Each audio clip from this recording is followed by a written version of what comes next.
Pour cette chronique techno, on a choisi le thème très d'actualité des objets connectés, mais là, on va s'attaquer en particulier au domaine de la santé. C'est un secteur qui est relativement nouveau, mais qui est en plein développement. C'est bien important pour la santé de tout le monde, de chacun, mais aussi c'est très prometteur pour nos entreprises qui œuvrent dans la santé numérique.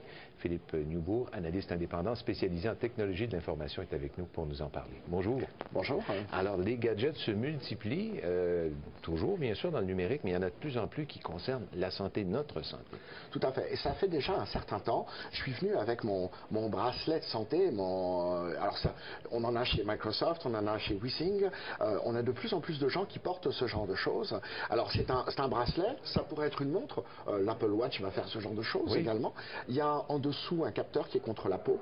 Et il y a également des accéléromètres qui vont mesurer combien de pas je fais dans la journée, combien d'étages je monte à pied, etc. Ce qui est intéressant, c'est que d'une part, ça vous permet de vérifier que vous marchez suffisamment. D'autre part, on a vu qu'il y avait un effet psychologique.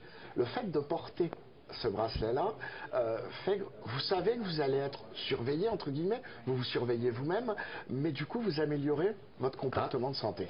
Donc c'est intéressant parce qu'il y a l'effet réel de mesurer, et puis il y a l'effet psychologique de dire, je sais que je me suis mis ça au poignet, donc j'ai envie d'être meilleur.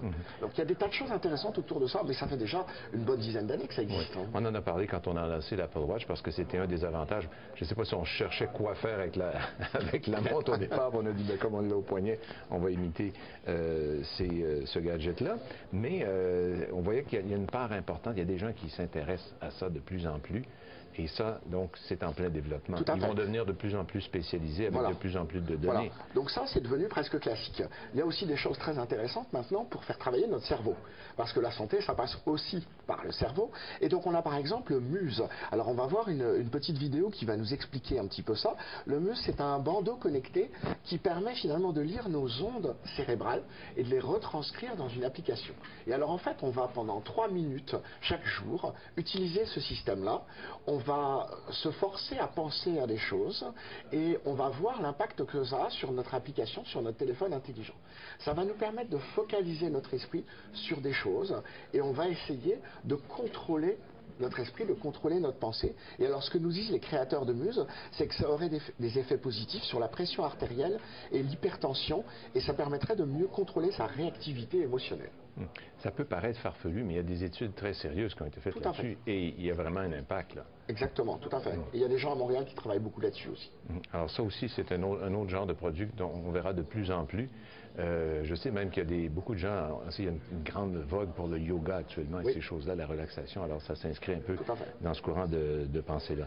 Ici, on parlait maintenant de la médecine à l'hôpital, parce que les gadgets, ça c'est pour notre vie courante de tous les jours, mais évidemment, il y a une forte poussée là aussi du côté de la médecine qu'on pratique dans le milieu hospitalier. Tout à fait. Et il y a un indicateur intéressant, c'est que cette année, enfin en 2014, Google Venture, qui est le fonds de capital risque de Google, a investi 36% de 450 millions de dollars qu'il investit chaque année, 36% dans les applications pour la santé, et essentiellement la santé connectée. C'était 9%. Et c'était 9% avant. 9% en 2013, 36% en 2014. C'est vraiment là qu'il y a un marché et aussi des choses très intéressantes pour nous en tant que consommateurs, parce que ça veut dire qu'on va mieux gérer notre système de santé et on va faire des économies. Alors il y a des exemples très intéressants. Donc par exemple, on va vers la prévention, si je vous comprends bien. Exactement, tout à fait. On va vers la prévention. Et alors on a par exemple des choses comme le robot chirurgien.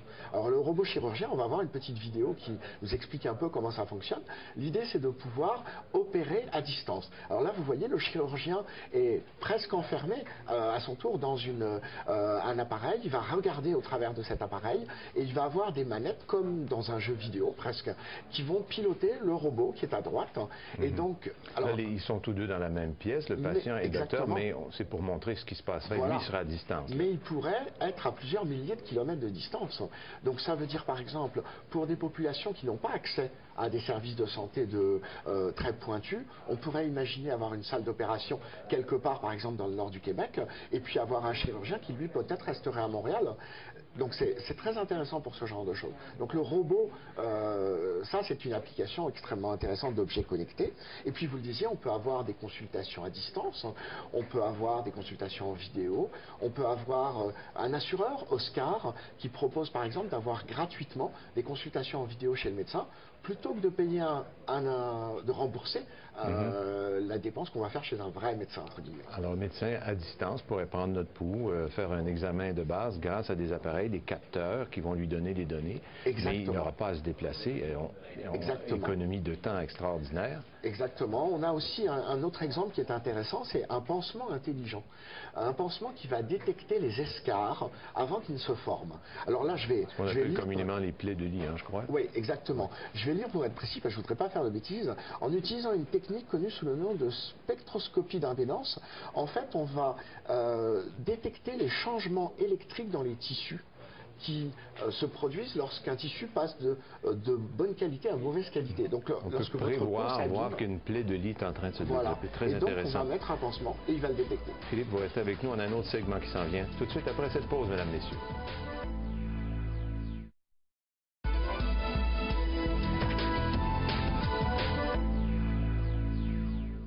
On est retour pour le deuxième segment de notre émission consacrée aux techno avec notre invité Philippe Newbourg, qui est analyste indépendant spécialisé en technologie de l'information. Alors, on parlait donc de la santé numérique, tout ce qui est en développement actuellement, et on veut vraiment donner un coup de pouce à cette industrie-là. Il faut avoir des idées, il faut développer des nouveaux programmes. Là, il y a un événement très important ce soir, c'est Desjardins avec des partenaires. C'est un marathon de la programmation. Hein? Exactement, parce que derrière tous ces objets dont on a parlé, il y a des données.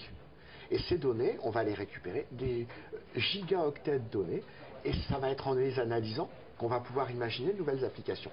Donc là, en effet, ce soir, ce défi innovation santé, c'est plusieurs dizaines, peut-être plusieurs centaines de programmeurs qui vont se réunir, qui vont utiliser des petites choses comme ça. Là, je vous ai apporté quelques petits exemples de capteurs. Là, vous avez 10 capteurs à l'intérieur de cette petite machine. Là, vous avez un petit composant qui permet de développer des objets connectés. Et donc, derrière tout ça, vous allez pouvoir imaginer en 48 heures comment un nouvel objet ou une nouvelle manière d'analyser les données. Donc, ça, c'est ce qu'on appelle des hackathons, des marathons de programmation, et il y en a de plus en plus. Et c'est pas le premier, celui de défi innovation santé, mais il y en aura de manière régulière, parce qu'il y a vraiment de la matière à trouver à l'intérieur des données qui sont collectées par tous ces objets dont on a parlé. Même les gadgets, comme mon bracelet, ça génère des tas de données, et c'est ça qui est intéressant, c'est de les mettre dans ces petits objets qu'on va pouvoir... Et donc, dans celui que vous voyez à droite de votre écran, il y a 11 capteurs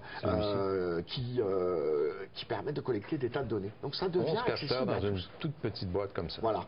Et ça devient accessible à tous les programmeurs qui voulaient se lancer là-dessus.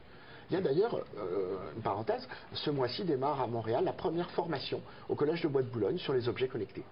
Ça commence également du côté universitaire. Alors donc, j'ai l'impression qu'il y a beaucoup de jeunes qui ont plein d'idées là-dessus. Ça doit être assez extraordinaire, participer à une compétition comme ça doit bouillonner d'idées. Voilà, c'est fantastique et ça donne naissance parfois à des vrais produits. On a l'exemple, alors c'était pas un hackathon, mais on a un produit québécois qui s'appelle MySeat. MySeat, c'est un petit boîtier. Seat pour fauteuil en anglais. Voilà, exactement, qui a été développé par un étudiant de Polytechnique qui a fait son projet de fin d'études là-dessus. Et il s'est rendu compte que c'était une bonne idée, que ça pouvait en faire un vrai produit et une vraie start-up. Alors, comment ça fonctionne? C'est un petit boîtier, vous allez le coller sous le siège dans une tour à bureau. Son idée au départ, c'était d'optimiser l'espace, de dire je vais détecter quels sont les postes occupés et pas occupés, et je vais pouvoir optimiser le nombre de bureaux disponibles. Par exemple, vous réservez une salle de réunion puis vous ne l'utilisez pas. On va pouvoir détecter qu'elle est réservée, mais en fait, il n'y a personne. Donc, on va la libérer. Donc, on va optimiser les choses. Le capteur indique quand une personne est sur le siège dans le fauteuil. Un tout petit boîtier qui est sous le siège, avec un accéléromètre. Et quand on est assis, même si on ne bouge pas, en fait, on a des micro-mouvements qui sont détectés par l'accéléromètre. Et ce qui est fantastique, c'est qu'ils ont découvert qu'en analysant ces données, on allait pouvoir détecter autre chose comme le stress. Parce que si vous êtes stressé, vous bougez un peu plus à votre bureau, vous avez la jambe qui bouge, etc. Et on va pouvoir analyser ça peut-être au niveau d'un service. Donc on avait les données, on les a analysées, exactement ce qu'on va faire au hackathon. Exactement. Et on est arrivé avec un produit. Voilà, et on s'est dit, mais on va pouvoir détecter le stress. Alors ça intéresse beaucoup les assureurs, parce que le stress coûte très très cher aux assureurs, le stress, la dépression, etc. Et donc on va pouvoir analyser un service. On va dire, tiens, tel service, il y a un taux de stress qui est supérieur à la moyenne. Alors peut-être on va dire, c'est une rédaction de télévision, donc c'est normal, ou c'est une salle de marché. Voilà. Et puis si par contre c'est un service comptable, on va peut-être dire c'est peut-être un problème de management. Oui. Et donc, on va pouvoir Donc, anticiper. l'entreprise peut profiter de ça, l'assureur de l'entreprise aussi. C'est parce qu'il y a beaucoup de tous ces gadgets-là, de la santé numérique, qui est porté vers la prévention. Exactement. Ça, c'est un aspect important. Et les assureurs, ils ont l'argent. Hein? Voilà. Et c'est là où on trouvera ces gadgets intéressants. C'est quand ils vont nous aider à être en meilleure santé. C'est pas là pour corriger des problèmes, c'est là pour nous aider à ne pas en avoir. Alors ça, c'est vraiment le champ qui est en train de se développer de façon, voilà, on pourrait dire exactement. presque exponentielle. Et le Québec est loin d'être mauvais là-dedans. On a des dizaines de startups qui se créent dans ce domaine-là.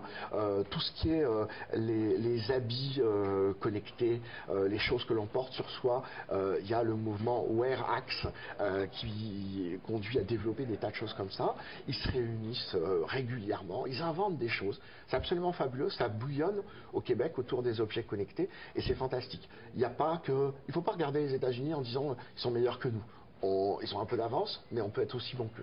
Et avec le financement, on parlait justement de Hack Health, qui est un nouveau programme, un accélérateur. Oui. On va prêter de l'argent, investir avec des startups. Donc, ça va être en plein développement. Les idées, on les a. Et là, on aura un outil maintenant pour aider ces compagnies à démarrer. Il faut les deux. C'est-à-dire il faut continuer à avoir des bonnes idées, parce que les idées, on peut les avoir partout dans le monde. Et puis derrière, il faut en effet des outils pour pouvoir transformer ces idées en produits et en réussite. Et on est dans la bonne direction. Le vêtement connecté, ça serait intéressant pour nous. On a besoin, avec le climat qu'on a ici, parce que ça aussi, ça va sûrement se développer au cours des prochaines années. Certainement. Et puis, on va avoir des fonctions, par exemple, de détection. Moi, je trouverais très intéressant qu'on puisse avoir des détecteurs d'infarctus, par exemple, directement dans un vêtement. De pouvoir porter quelque chose qui va être capable, si vous êtes tout seul, vous êtes en train de pelleter la neige avec vous sentez qu'il y a quelque chose qui ne se passe pas bien, on est capable d'alerter tout de suite les secours.